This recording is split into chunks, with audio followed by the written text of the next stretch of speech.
Cricket జట్టులో చోటు దక్కించుకోవడం ఎంత కష్టమో దానిని నిలుపుకోవడం అంతకంటే కష్టం. ఎప్పటికప్పుడు రాణించుకుంటే టీంలో ప్లేస్ ఉండదు. అంతేకాదు, యాటిట్యూడ్ చూపిస్తే బోర్డు ఆగ్రహానికి గురి కావాల్సి ఉంటుంది. యువ వికెట్ కీపర్ ఇషాన్ కిషన్ ఇటువంటి పరిస్థితిని ఎదుర్కొన్నాడు. బోర్డు ఆదేశాలను పట్టించుకోకపోవడంతో సెంట్రల్ కాంట్రాక్ట్ కూడా కోల్పోయాడు. అసలు ఈ యువ ఆటగాడు ఎందుకలా చేశాడనేది చర్చనీయాంశంగా మారింది. తాజాగా ఇషాన్ ఓ ఇంటర్వ్యూలో దీనిపై ఎట్టకేలకు స్పందించాడు.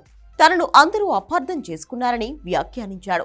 తనకు ప్రయాణ అలసట అనే సమస్య ఉందని, దాని కారణంగా మానసికంగానూ ఇబ్బంది పడినట్లు చెప్పాడు. ఒక రకమైన డిప్రెషన్లోకి వెళ్లిపోయానని, అందుకే ఆట నుంచి బ్రేక్ తీసుకున్నట్లు చెప్పుకొచ్చాడు. అయితే అందరూ తనను తప్పుగా అర్థం చేసుకున్నారని ఆవేదన వ్యక్తం చేశాడు. తన కుటుంబ సభ్యులు, క్లోజ్ ఫ్రెండ్స్ మాత్రమే అర్థం చేసుకున్నారని గుర్తు చేసుకున్నాడు. డిప్రెషన్ కారణంగానే ఆట నుంచి బ్రేక్ తీసుకుంటే రంజీలు ఆడాలని ఆదేశించడం మరింత బాధ పెట్టిందన్నాడు. తాను మెంటల్ గా సరైన పరిస్థితుల్లో ఉంటే టీమిండియాకే ఆడేవాణ్ణి కదా అని ప్రశ్నించాడు. మానసిక ఒత్తిడితో జాతీయ జట్టులో నుంచి తప్పుకున్న తనను అదే సమయంలో రంజీలు ఆడమనడం ఎంతవరకు కరెక్ట్ అనేది ఆలోచించాలన్నాడు.